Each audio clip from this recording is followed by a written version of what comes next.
bonjour à vous tous. Je suis vraiment très honorée d'être ici, invitée par Armor Science. Vous êtes très nombreux. Je ne m'attendais pas du tout à ce qu'il y ait autant de monde qui soit là ce soir.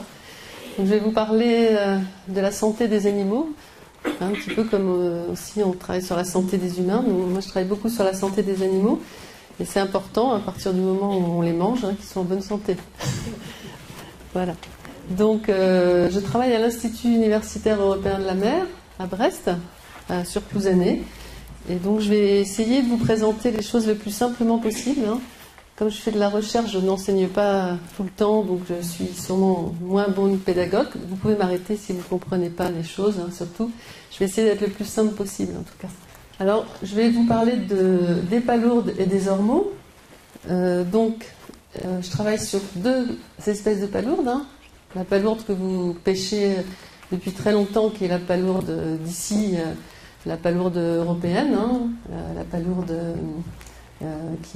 qu'on appelle la grise, et la palourde japonaise, elle, qui a été introduite dans les années 80 pour des raisons d'aquaculture. Et donc je vais vous parler un petit peu de cette histoire entre ces palourdes. Et donc l'ormeau ici, qui on voit est bien caché sur son support, puisqu'il est avec sa coloration et sur des algues et des corallines et sur des roches granitiques en fait. Il est très très bien adapté à son milieu ici. Alors les mollusques, je pense que pour la plupart des gens vous connaissez, mais je voulais un petit peu vous représenter un petit peu les mollusques. Donc on appelle ça des mollusques, en fait c'est coquillages parce qu'ils ont un corps qui est mou, avec généralement des parties dures qui peuvent être calcifiées soit à l'extérieur qui forment la coquille, ou bien à l'intérieur. On peut avoir aussi des parties calcifiées, comme on peut trouver sur les seiches, sur les calmars. Alors les mollusques sont originaires du milieu marin. Donc ils ont colonisé après le terrestre, mais au départ ils sont originaires du milieu marin. Ils sont beaucoup diversifiés. Alors les gastéropodes, c'est tout ce qu'on va trouver avec des coquilles qui sont torsadées, spiralées. On va trouver les ormeaux, on trouve les patelles, qu'on ramasse souvent, et on trouve aussi les bigorneaux. Alors c'est intéressant parce qu'en fait ces coquillages ont un corps mou qui est torsadé aussi au niveau de toute la partie de la chair. On trouve que ce soit pour, vous allez voir pour l'ormeau, mais aussi pour les gastéropodes comme les petits bigorneaux. Alors les bivalves, eux, sont caractérisés parce que le corps est aplati latéralement et la coquille est constituée de deux valves. Alors là, la coquille Saint-Jacques avait déjà été présentée la dernière fois, les huîtres, et donc les baleines.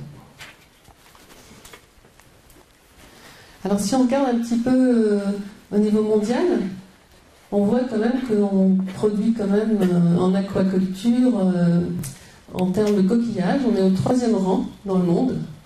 Surtout, pas forcément que les coquillages, mais aussi tout ce qui est poissons, algues. Et en coquillage, jusqu'à 13 000 tonnes sont produites dans le monde. Avec les saumons qui sont bien derrière et les crevettes aussi. Alors si on regarde plus précisément sur la conchyliculture, on voit que c'est l'huître qui domine dans le monde, avec 4,5 millions de tonnes. Mais la palourde, dans le monde, elle est tout à fait conséquente, avec 3 millions quand même de tonnes. Ce qui fait quand même un produit qui est relativement important. On parle toujours de l'huître, mais la palourde en fait est un des produits qui est assez conséquent, et même avant la moule, le pétoncle et la coque.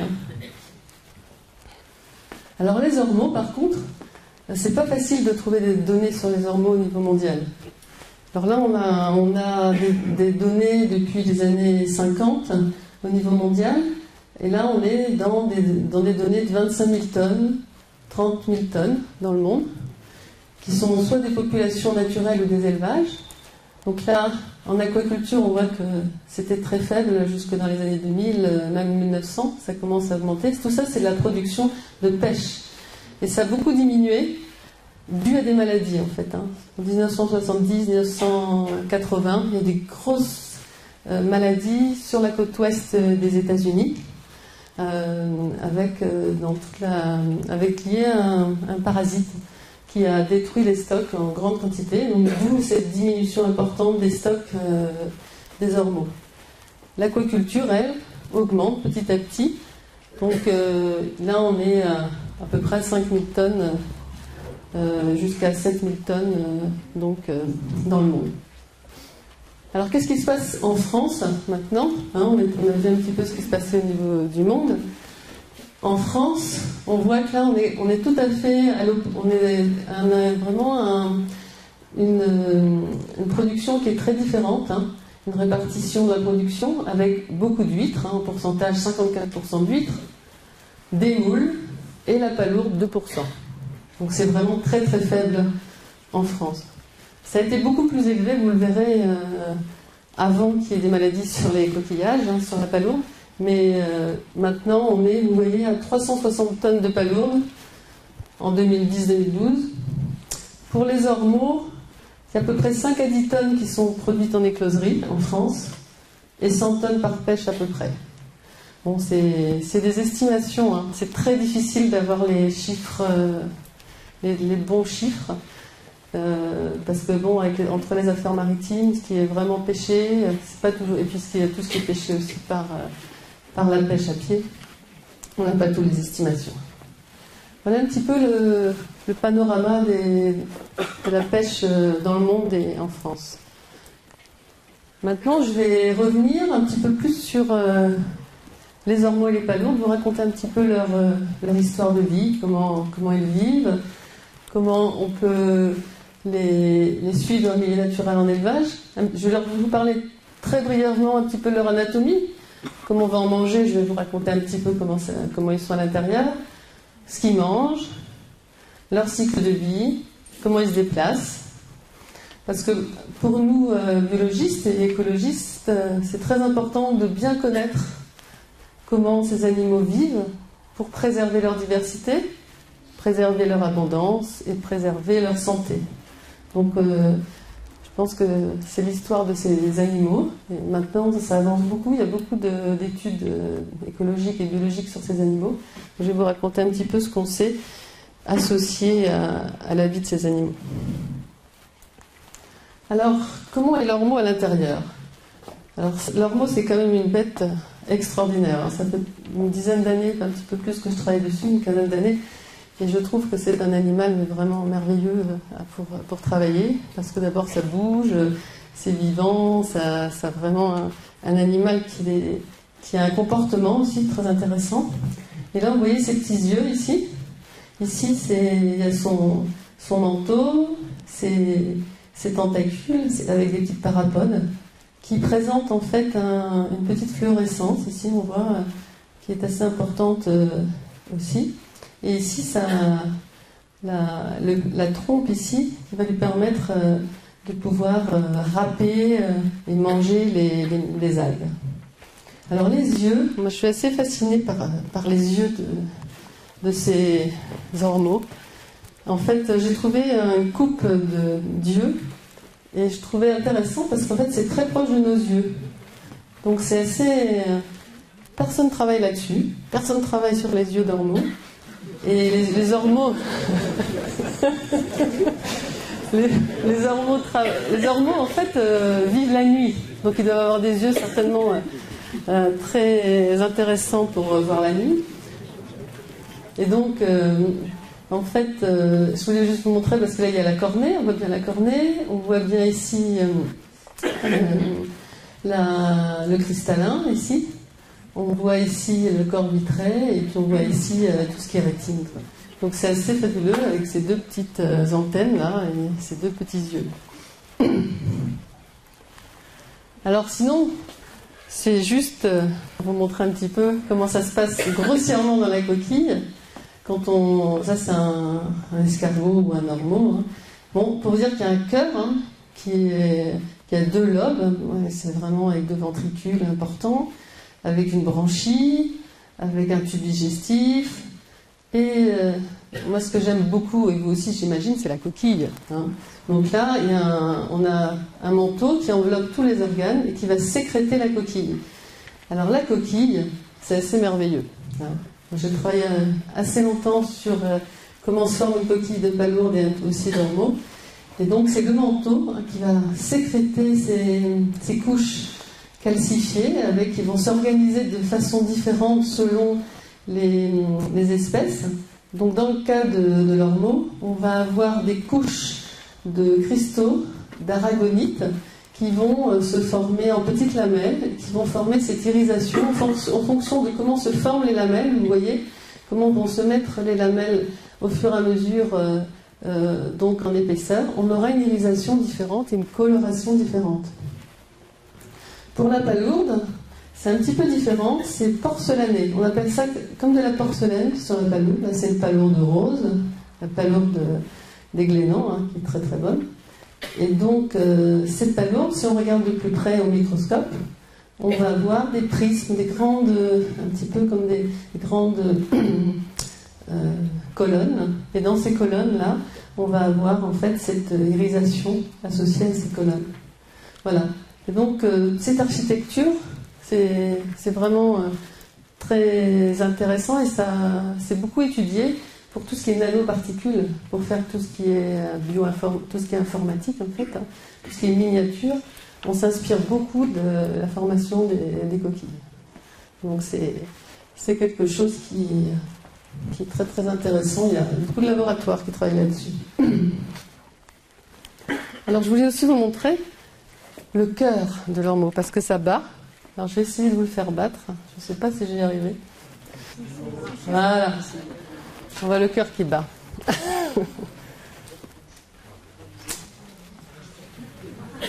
Bon, on ne verra pas plus longtemps. Le cœur s'est arrêté. Non. Mais c'est pour vous dire que ça bat. Il bat assez vite le cœur de l'ormeau. J'avais fait une échographie sur le cœur de l'ormeau. Et il bat beaucoup plus vite que le cœur de la palourde. Le cœur de la palourde, c'est très très long. Le cœur de l'ormeau, il envoie le sang qui est violet, vous verrez, un peu bleu cuivré, très rapidement dans tous les organes. Il a un battement cardiaque relativement rapide.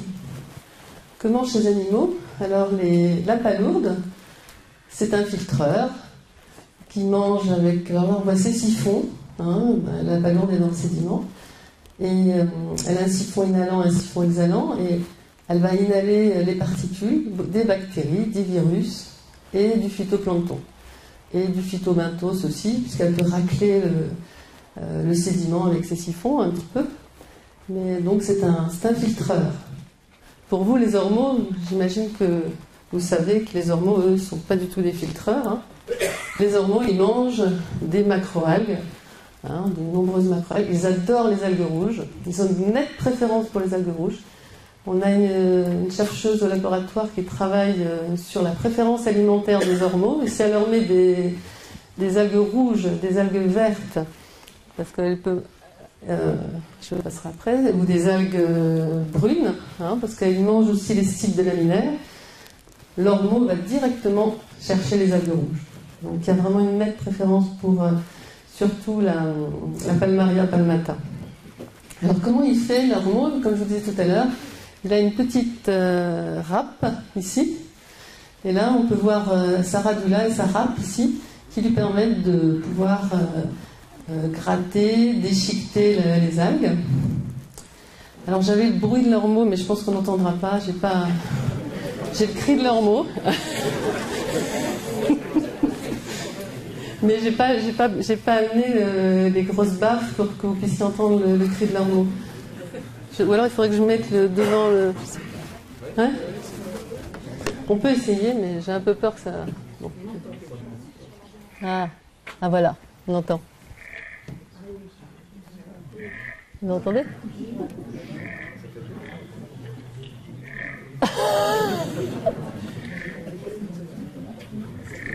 Donc parce que maintenant on a des... Ouais. Ils mangent l'algue. Extraordinaire, hein? Ça, c'est des expériences qu'on est en train de démarrer à l'Institut. C'est vraiment quelque chose de tout à fait nouveau. Il y a une thèse en ce moment qui travaille là-dessus sur les sons et les cris, enfin les sons qui essaient d'enregistrer passivement les animaux dans leur milieu naturel pour essayer de reconnaître les différents animaux et de pouvoir associer les sons à certaines espèces et pouvoir avoir une image de la biodiversité complète de ces animaux. Bon, alors vous avez entendu le bruit de leurs mots avec les laminaires. C'était des palmarias, donc je n'avais mis pas des laminaires. Donc voilà, les algues brunes et les algues vertes. Je vous ai déjà raconté l'histoire. Par contre, ce qui est intéressant, c'est qu'il y a eu des expériences de fait avec France Aliotis, Sylvain Huchette qui travaille avec nous au laboratoire. Et on a fait des expériences, enfin c'est lui qui a fait des expériences de nourrir les ormeaux avec des algues différentes pendant 6 mois. Et ensuite redonner d'autres algues 6 mois après, par exemple. Là, il a donné que Ulva. Là, il a donné Palmaria. Ensuite, il a donné Ulva plus laminaire. Et on peut voir qu'il y a des différences de couleurs selon les algues qui sont mangées par l'ormeau. Alors, c'est assez clair pour Ulva. Ici, on voit bien qu'il y a la coloration verte. Pour Palmaria, on voit très très bien la coloration rouge. Pour la laminaire, c'est beaucoup plus difficile à voir. C'est un petit peu coloré de toutes les couleurs. Voilà. Et donc ça permet d'identifier la nourriture des ormeaux. Et généralement, quand on ramasse un ormeau dans le milieu naturel, il est de plusieurs couleurs parce qu'il mange en fait, il n'a pas un régime monospécifique, il va manger toutes sortes d'algues. C'est pour ça. Si vous avez un ormeau tout rouge, c'est qu'il aura mangé que du palmaria, ce qui est très rare. Alors, je vais vous parler un petit peu de la ponte et des gonades chez l'ormeau. En fait, c'est tout ce qui est reproduction. Parce que je trouve que c'est très intéressant, et c'est ça que quand vous allez acheter des ormeaux, savoir si c'est un mâle ou une femelle, c'est intéressant de savoir comment reconnaître. Alors vous avez qu'à soulever en fait le pied de l'ormeau, et dessous vous allez voir la gonade, on la voit ici. C'est la gonade ici, hein, l'organe reproducteur qui contient les œufs là, chez la femelle, qui est vert un peu sombre. Et on retrouve ici son pied, là, le pied, ce qui lui sert d'adhésion. Et ici aussi, tout son pied aussi, là, qui lui permet d'avancer. Ça, c'est son muscle adducteur qui est accroché au pied. Alors, les ormeaux pondent. Donc on peut voir une différence de couleur très nettement. Quand ils pondent, ça peut pondre jusqu'à 3 millions d'œufs pour la femelle. Donc c'est vraiment énorme. Il faut imaginer qu'ils pondent dans le milieu naturel. Il n'y a pas du tout de reproduction qui va se faire par contact. C'est vraiment les œufs sont émis dans les milieux naturels et ensuite la larve doit trouver son support pour pouvoir continuer à grandir par la suite. Donc là, voici les œufs.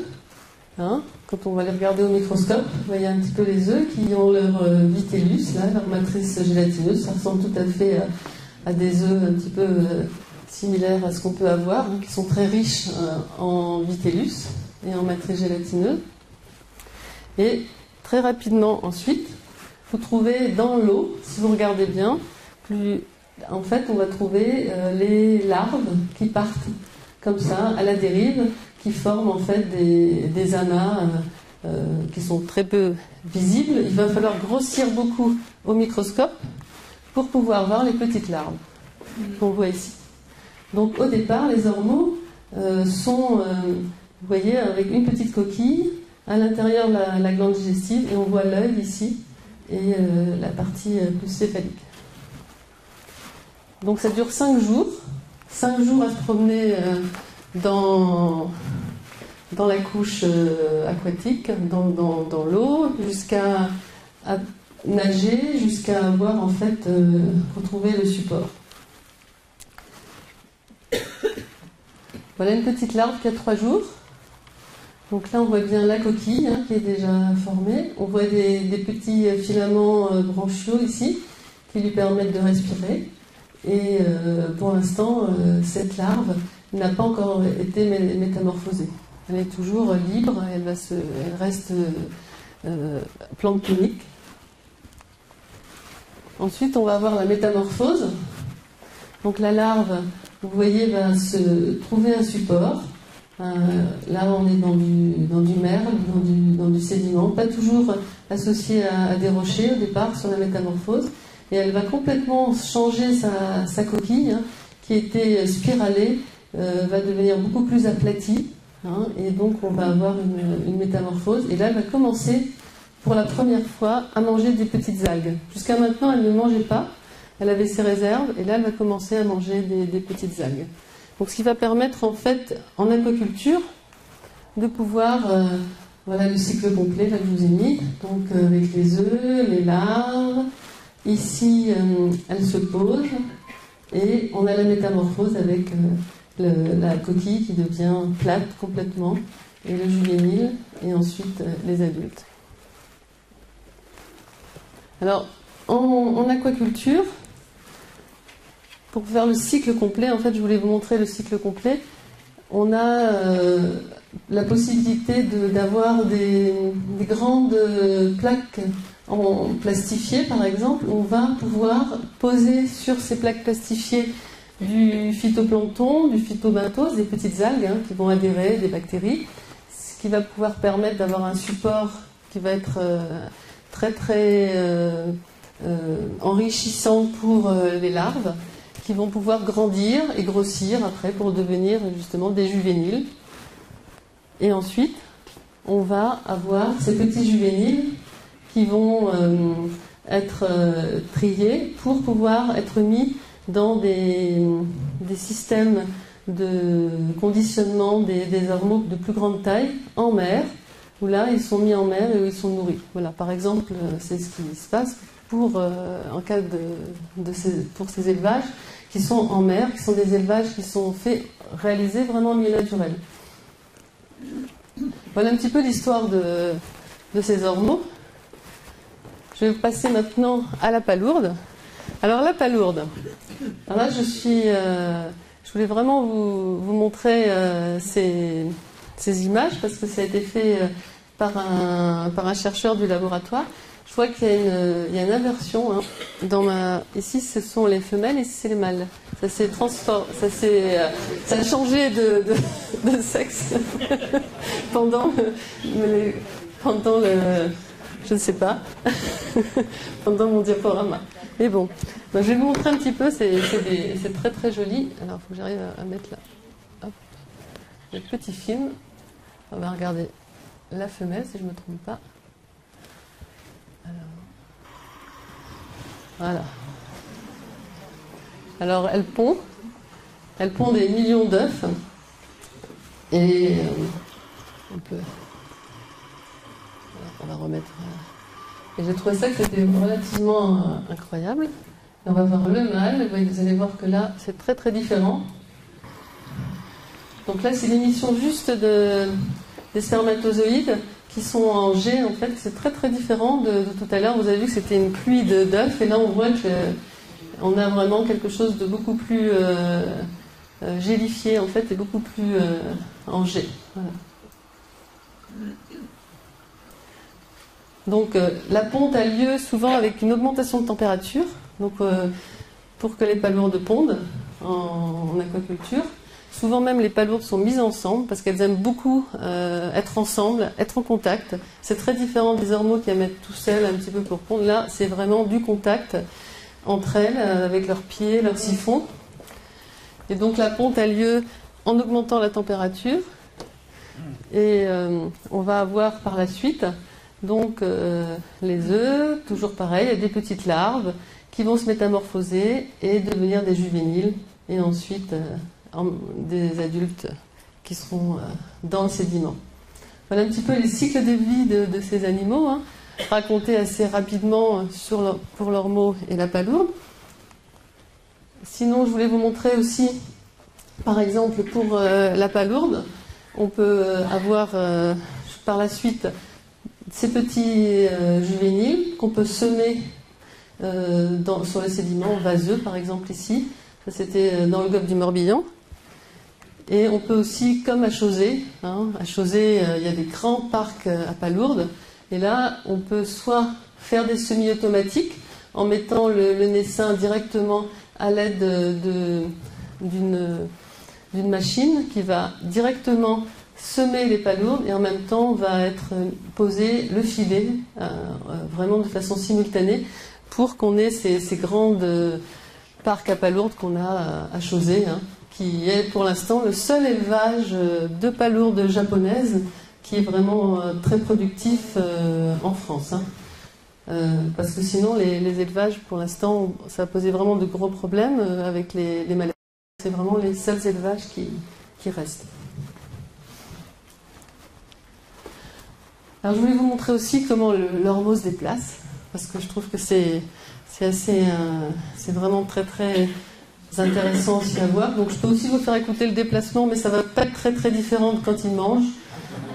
Donc je vais plutôt vous montrer le petit film quand il se déplace. Alors là, justement, c'est l'ormeau qui se déplace sur le rocher de nuit. Donc vous allez voir, on pense que les ormeaux ne se déplacent pas très vite. En fait, c'est pas si lent un ormeau. Hein. Vous allez voir qu'il est capable dans la nuit de bouger assez vite sur son rocher. Hein, donc on voit bien là tous les petits parapodes là, qui lui permettent de glisser. Parce qu'on les voit toujours sous les rochers. Je trouve que c'est assez intéressant de le voir vraiment marcher sur le rocher. On voit qu'il a un très fort mimétisme avec le rocher. Hein. On a du mal à reconnaître l'ormeau du rocher tellement il a la même coloration, les mêmes algues sur lui. Si on regarde les palourdes, là j'ai pas pris leur déplacement, mais en fait elles se déplacent bien aussi les palourdes. Hein. Je n'ai pas montré tous les petits films, mais j'avais des petits films. Alors, en fait, on a les siphons, et avec leurs pieds ici, vous voyez, qui peut être jusqu'à 3 fois la taille de la coquille, elles vont pivoter, donc elles vont ancrer, se coller ici au support, et elles vont pivoter sur le côté. Donc en fait, elles font vraiment un tour, c'est-à-dire qu'elles s'appuient et elles tournent en fait. Hein. Et ça va très très vite aussi. Hein. C'est très très beau à voir aussi. Je ne peux pas tout vous montrer aujourd'hui, mais je pourrais revenir pour vous montrer comment font les palourdes. Enfin, voilà juste un petit schéma qui montre, hein, vous voyez, elles s'appuient sur un support et puis après elles glissent et elles peuvent aller à l'intérieur du sédiment. Et ça se déplace très vite et c'est vrai que si on a des polluants, s'il y a des algues toxiques, elles vont très rapidement s'enfoncer. Et si c'est trop toxique, les algues, elles vont être paralysées. Donc en fait, c'est vrai que c'est des animaux qui sont réactifs et très mobiles et qui sont des bons senseurs de la qualité environnementale. Maintenant, je vais passer un petit peu à une partie qui est la partie sur laquelle je travaille un petit peu plus, qui est sur l'impact des changements environnementaux sur la santé des palourdes et des ormeaux. Je vais vous montrer un petit peu comment ces changements environnementaux, lorsqu'il s'agit d'introduction d'espèces ou de réchauffement climatique, en fait, va provoquer des problèmes en fait à ces animaux hein, et les animaux environnants. Et je pense qu'il faut avoir conscience que ces changements environnementaux, on est quand même dans le cadre de la COP21 en ce moment, peuvent vraiment influencer et vraiment la santé de ces animaux comme la santé des humains. Alors, j'ai toujours ce schéma que je trouve vraiment intéressant, qui montre comment l'environnement donc, dans lequel on vit, que ce soit des problèmes thermiques, de température, des problèmes de pH, d'acidification, des problèmes de pluie, de changement, par exemple de salinité, et aussi des problèmes de tempête, peuvent vraiment interagir sur le coquillage, mais aussi sur ses parasites et aussi sur ses pathogènes. Et souvent, la maladie, en fait, de ces animaux, elle n'apparaîtra que lorsqu'on a des modifications de l'environnement qui vont perturber cette interaction. Et c'est vraiment important parce que le pathogène, ils sont présents, L'hôte aussi, le coquillage, il n'y a pas forcément de maladie. C'est vraiment lorsqu'il y aura une pression importante de l'environnement qu'on va pouvoir en fait voir des anomalies et des problèmes en fait qui vont venir et qui vont vraiment de plus en plus poser des problèmes de production. Donc, vous connaissez bien le cas des huîtres, hein, qui est quand même assez problématique depuis longtemps. Il ne faudrait pas que pour toutes les espèces, on ait ces mêmes problématiques avec des effondrements de stock associés à des parasites. Alors, je vais passer assez vite, mais bon, je travaille effectivement sur la palourde, sur une maladie qui n'est pas du tout mortelle pour la palourde ni pour l'homme. Hein. Il n'y a pas de souci.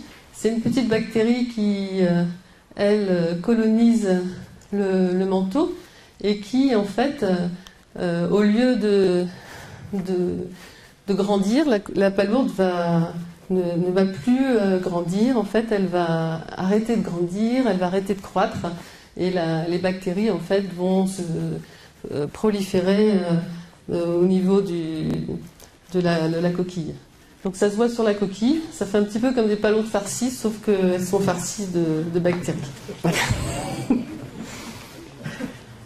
Alors, ce qui est important en fait de retenir, c'est que cette maladie, elle est associée au fait aussi que cette palourde, en fait, elle vient des Philippines. Hein.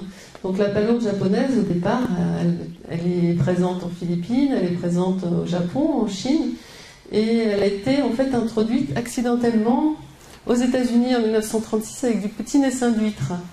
Et c'était pas voulu de mettre des petites palourdes dedans. Et les palourdes, en fait, se sont très bien portées. Et elles se multiplient maintenant sur la côte atlantique depuis les années 36, la palourde japonaise. Et donc, on s'est dit en Europe, ben, tiens, il y a plein de palourdes japonaises qui poussent bien en Amérique. Si on en avait ici, elles pousseraient plus vite que notre palourde à nous. Donc, on va essayer de faire de l'aquaculture de la palourde japonaise. Donc, elle a été introduite dans les années 80. Et moi, je faisais ma thèse en 86-87 et la maladie est apparue à ce moment-là, ce qui est bien dommage parce qu'on avait des élevages gigantesques dans toute la Bretagne Nord, hein, que ce soit Landéda, Lannélis, Sainte-Marguerite, Plouguerneau, ici aussi, la Bretagne Sud. Et cette maladie, effectivement, fait chuter complètement la production de palourdes. Et c'est très difficile de la cultiver maintenant dans ces régions-là à cause de cette maladie. Mais on continue à y travailler justement pour qu'elle n'y ait plus de maladie. Je vais vous montrer un petit peu ce qu'on fait sur ces coquillages. Donc voilà juste pour vous dire, quand la maladie est arrivée, là, en fait, en même temps, on a eu une pullulation de palourdes japonaises, que vous connaissez bien, hein, des populations naturelles dans le golfe du Morbihan, des populations naturelles à Arcachon, des populations naturelles dans la lagune de Venise. Un peu partout en Europe, elle s'est multipliée et a un petit peu fait péricliter la bonne palourde qu'on aime bien, la palourde européenne, la palourde grise. Mais cette palourde japonaise, l'aquaculture continue. On a donc à peu près 500 tonnes d'aquaculture maintenant et puis une chute importante de la production. Alors, ce qui est important, je voulais vous dire, c'est que la température joue un rôle très important sur la guérison. Il faut voir que notre petite palourde, à partir du moment où l'eau est chaude, elle guérisse. Donc en fait, plus la température augmente, on est dans des conditions différentes, plus la température va augmenter, plus les animaux vont être en bonne santé. Donc en fait, on a de la chance pour la palourde, si la température augmente.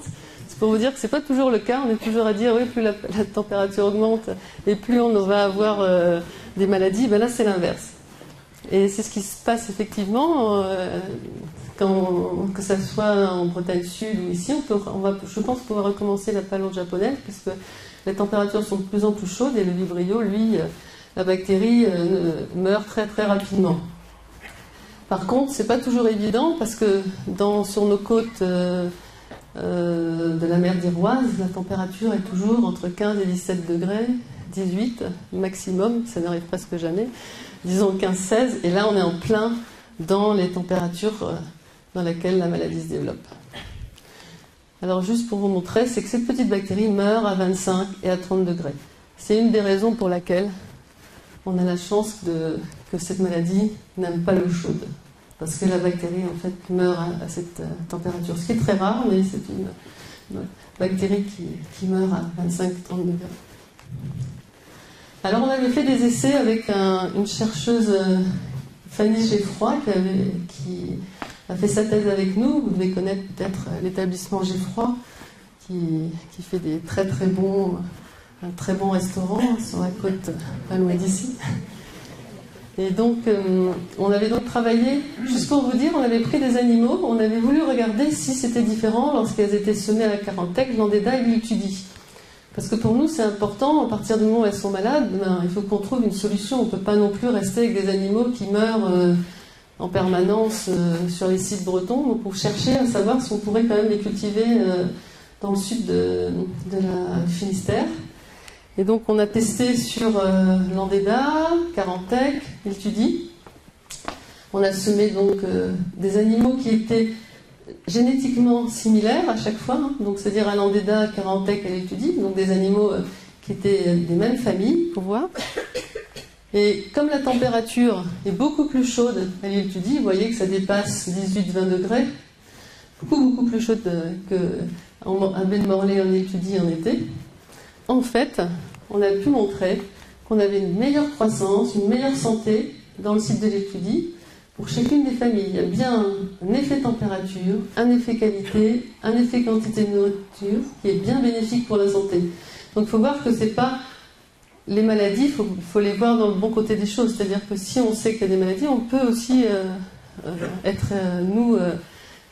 avoir des possibilités de pouvoir contrecarrer et de pouvoir les élever dans des sites où on pourra choisir un site qui sera propice avec un bon suivi sanitaire. On pourrait peut-être commencer à faire de la palourde japonaise en fait, dans des sites en Bretagne. En tout cas, c'est un de mes espoirs. J'espère qu'on y arrivera. Alors, l'ormeau, lui, je vais vous raconter un petit peu son histoire de maladie, même si c'est presque fini maintenant. Vous avez de la chance, ils ne sont plus du tout malades, les ormeaux, pour l'instant. Donc c'est un coquillage qui est sensible à la surpêche et au réchauffement du climat, lui, par contre. Alors dans le monde, on a beaucoup d'ormeaux de différentes espèces. Vous voyez, il y en a donc sur les côtes américaines, on en a aussi sur les côtes de la d'Australie, en Afrique et en Europe. Dans tous les cas, en tout cas, ces ormeaux présentent des grandes surexploitations et des maladies. Ils sont en train de diminuer. Les stocks diminuent vraiment très fortement dans le monde. C'est un peu certaines espèces sont même menacées. Celle-ci est une espèce menacée. Donc en fait, il y a vraiment un problème avec les ormeaux dans le monde. On peut voir que justement, si vous regardez dans la côte ouest, vous voyez un peu les tonnages qu'ils avaient dans les années 70. Oui, aux États-Unis. Il y avait vraiment des tonnages très importants. Ils ont tellement prélevé que maintenant, il y a absolument les ormeaux ont diminué drastiquement. Et donc, on peut imaginer que c'est un peu comme on a nos patelles. Hein, c'est à peu près la même chose. Mais j'ai des photos en Bretagne. Hein. Je pense que peut-être même parmi vous, vous en auriez des photos où on voit des stocks très importants d'ormeaux aussi pêchés avec toutes les coquilles. Des vieilles photos, hein. Je ne sais pas si je les ai mises, mais on voit des stocks très importants qui avaient été pêchés. Alors justement, juste pour vous montrer, ici en France, hein, les stocks dans les années 96-97 ont diminué drastiquement, jusque dans les années... moi j'ai pas les chiffres après, là j'ai pas réussi à trouver, je m'excuse, mais... Donc en fait on a vraiment une diminution dans les années 97-98, c'était pour vous montrer des stocks des populations naturelles. Et si on regarde ce qui s'est passé en Bretagne, précisément, on a eu jusqu'à des mortalités très importantes, de l'ordre de 60-80% du stock, toujours en été, toujours à des températures hautes et toujours pendant la ponte des ormeaux. Et quand on regarde la carte des mortalités, et quand on regarde un petit peu, ça avait commencé en 97 à Concarneau, 98 Saint-Malo, vers Jersey en l'an 2000, 2004-2005 vers Guernesey, et en 2007 dans le nord du Cotentin. Et quand on regarde de façon plus précise les thermoclines, on voit en fait très précisément que les mortalités sont associées à des températures qui peuvent dépasser 16,5, 17 degrés pour les températures moyennes les plus chaudes en été. Donc en fait, des chercheurs, Jacques Clavier et puis Sylvain Huchette, avaient émis l'hypothèse que la température devait jouer un rôle dans ces mortalités d'ormeaux. On a donc isolé une bactérie, qui est un petit vibrio dans le sang de l'ormeau. Ah, voilà notre petit vibrio, voilà. Pour vous dire, il n'est pas très sympathique, mais on l'aime bien quand même, parce qu'on le cultive au laboratoire, mais il peut être fluorescent rapidement si on lui met des petits marqueurs fluorescents à l'intérieur. C'est pour ça que je l'ai coloré en vert, là. Donc, les ormeaux, en fait, présentent des petites pustules, vous voyez, des inflammations. Donc, vous voyez, c'est pas ce qu'on va manger aujourd'hui. Et pour vous dire qu'en fait, là, on est complètement à l'opposé de la palourde. Tout à l'heure, on avait des palourdes qui guérissaient. Et là, on va passer de 17 degrés. Donc, 15-17, on est vraiment dans l'eau de la mer d'Iroise. On est vraiment dans des températures qui sont vraiment des températures bretonnes de l'eau de mer. Dès qu'on monte à des températures un peu plus élevées, on a des mortalités très très fortes des ormeaux jusqu'à 80%. Donc il y a vraiment un effet température qui est assez incroyable à 1 degré. Et on a essayé d'expliquer un petit peu pourquoi on avait ces mortalités qui étaient si sensibles à la température. Donc on a fait des suivis avec le SMEL, le syndicat mixte environnement littoral en Normandie, qui travaille beaucoup avec nous, avec lesquels on fait beaucoup d'expérimentations, et je peux vraiment je veux dire, c'est très très important pour nous, pour travailler. Et on peut faire des suivis, des pontes. On a pu montrer de 2003 à 2007 que lorsque la ponte a lieu au moment où la température est supérieure à 17 degrés, on a des mortalités. Lorsque la ponte est inférieure, se produit au moment où la température est inférieure à 17 degrés, on n'a pas de mortalité. Donc, et maintenant, en fait, de plus en plus, les ormeaux pondent de plus en plus tard. On a des pontes qui sont de plus en plus tard.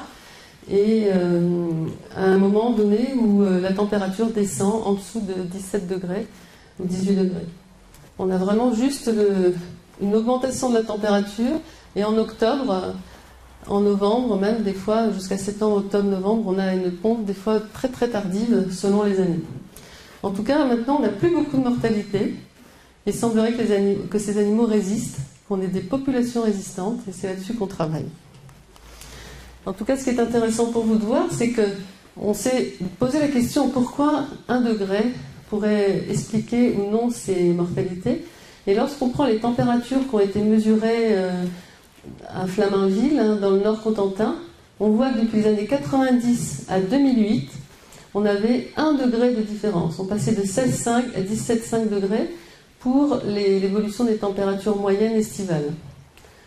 Et donc ces 1 degré pourrait peut-être expliquer en fait qu'on ait l'émergence de cette bactérie qui serait méchante à 1 degré supérieur, ce qui pourrait expliquer en fait ces maladies. Et ça serait vraiment juste 1 degré. Donc c'est vrai que là, on est dans le cas où ce réchauffement climatique, peut-être pour d'autres espèces aussi, c'est quelque chose de vraiment important, c'est que 1 degré peut complètement modifier la santé des populations naturelles. Là, on n'est vraiment pas en élevage, on est vraiment dans les populations naturelles. Donc, c'est vraiment un des cas très très emblématiques et très vraiment un peu unique, en tout cas chez les mollusques, de changement avec le réchauffement climatique.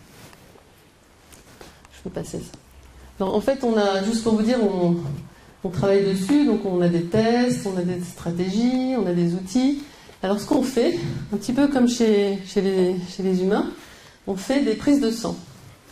Donc on fait des prises de sang sur les palourdes, vous voyez, on ne les tue pas du tout les animaux, donc il n'y a pas de souci. On prélève directement à travers la coquille, pas la coquille, on est dans la lumule ici, au niveau du ligament, on prélève, on prend le sang. Ici, on prend aussi au niveau de la tête, au niveau du cou, de l'ormeau, on prend une prise de sang et on va donc avoir des cellules immunitaires pour pouvoir suivre leur état de santé. Donc c'est ce qu'on fait régulièrement parce depuis assez longtemps, on a des tests qui nous permettent de suivre la santé de ces animaux en faisant des prises de sang. Et vous voyez, ici justement, on a des... Je suis en train de faire justement vous montrer que une prise de sang ici, bleu, donc la couleur est bleu-violet, l'hémocyanine, on a un pigment, c'est l'animal est sain, et ici vous voyez, le sang qu'on vient prélever est blanc, voire jaune, et l'animal est infecté.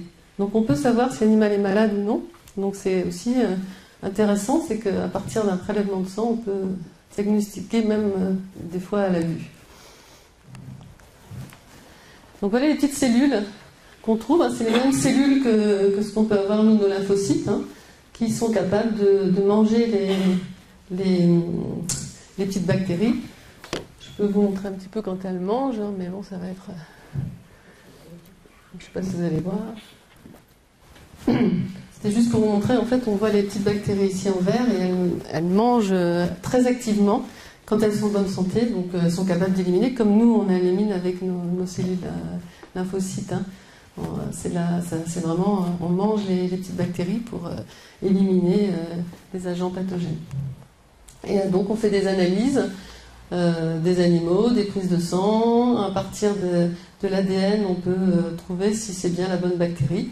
Et à partir de ce moment-là,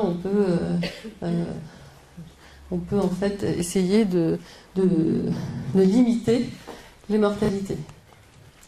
Alors, un des tests qui est utilisé, parce qu'en fait, ce qu'on voudrait, nous, c'est pouvoir savoir qu'ils sont en bonne santé avant qu'ils meurent, c'est vraiment important. Et donc, on a des tests qui sont mis au point pour retourner les ormeaux. Donc, on les met sur la face inférieure, on les met sur le dos, et le temps qu'ils se retournent est un bon indicateur. Donc, par exemple, je vais vous montrer, voilà les tests qu'on fait. Enfin bon, on le voit en fait en mouvement se retourner comme là, hein, on va le voir en fait se remettre dans la position, et assez rapidement, ce qui veut dire qu'il est en très bonne santé. Donc, c'est des tests qu'on met au point pour pouvoir évaluer la santé de ces animaux. Donc en fait, je dirais en conclusion, hein, pour la santé, c'est qu'une nourriture saine et diversifiée, qu'il faut une bonne qualité et une bonne quantité de nourriture, hein, ça limite le développement des vibriloses. C'est vraiment quelque chose d'important. Si on nourrit bien les animaux, s'ils ont une bonne nourriture et une bonne condition de vie, en fait, généralement, je dirais, il n'y a pas beaucoup de problématiques de mortalité. Alors justement, j'ai un étudiant qui travaille en ce moment, on est en train de chercher des animaux qui présentent des résistances, des populations d'hormorésistantes, parce qu'on n'a plus du tout de mortalité depuis 4, 5 ans et 6 ans. Et on a identifié maintenant des populations résistantes, et on est en train de lancer un programme de domestication de l'ormeau, qui est en cours avec France Halieutis. C'est-à-dire qu'on va rechercher des animaux qui sont moins sensibles aux maladies, qui grandissent vite, si on peut, et qui ont un comportement intéressant pour l'écloserie, c'est-à-dire un comportement qui, par exemple, ne vont pas manger la nourriture de leurs voisins à table en permanence, qui vont aussi être bien serviables et aussi... oui, en fait, il y a vraiment tout un travail sur le comportement qui est en cours.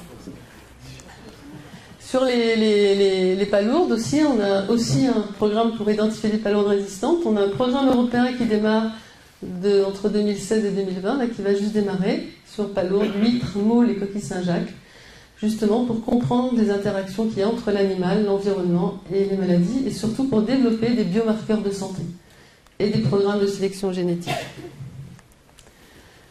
Alors, je vous ai parlé de ces maladies. Je pense que maintenant, que ce qui est important, c'est de prévoir un petit peu comment on peut aussi repeupler ces stocks naturels, si jamais il y a des mortalités. Et c'est ce qu'on fait avec des gestions de stocks. Hein. C'est ça qui est important, c'est d'avoir une bonne gestion des stocks. Peu de risques d'extinction globale. On va éviter le déclin des stocks. On va éviter la surpêche de la biomasse en croissance. Et on peut éviter la surpêche aussi de la biomasse reproductrice dans certains cas. Et aussi protéger et maintenir l'écosystème dont la population a besoin. Donc en fait, essayer de bien gérer les stocks naturels. Les outils de contrôle, La taille minimale, ça c'est important, hein, ça c'est quelque chose que vous connaissez tous bien. Ça permet d'éviter la surpêche, ça permet aux individus de se reproduire aussi. Le contrôle de l'effort, hein, restriction des efforts, le nombre de pêcheurs, le temps, restriction des outils de pêche, beaucoup de contrôles qui sont mis en place. Contrôle de la production aussi, les captures totales autorisées. Et des suivis des populations naturelles d'ormeaux, c'est ce qu'on fait aussi avec le parc marin d'Iroise. On suit leur croissance, leur santé, on a commencé à faire des marquages, les tailles, tout ce qui est paramètres de croissance. Donc c'est vraiment aussi quelque chose qu'on est en train de démarrer sur le parc marin. Et je voyais aussi dans les journaux du 2 décembre 2015, très récent du Télégramme, qu'il y avait des essais aussi, par exemple à Molène, pour faire de la polyaquaculture, hein, de faire des concessions multi-espèces avec des ormeaux, des moules, des huîtres, des pétoncles. Tout ça dans la partie est-nord-est de Molène, et sur 10 hectares et pour 5 années, qui va être programmé à partir de 2017. Donc c'est des programmes un petit peu pour justement mieux gérer ces stocks et mieux suivre l'état de santé des populations. Aussi, vous voyez qu'il y avait publié aujourd'hui des nouvelles du paradis, ça s'appelle. Je voyais qu'on allait manger après aussi dans une salle qui s'appelle le paradis, c'est ça? Et là, c'est des cultures marines de palourdes, hein, sur les îles Chausée. Et là, il y a tout un suivi pour pérenniser cette activité palourde à la Chausée.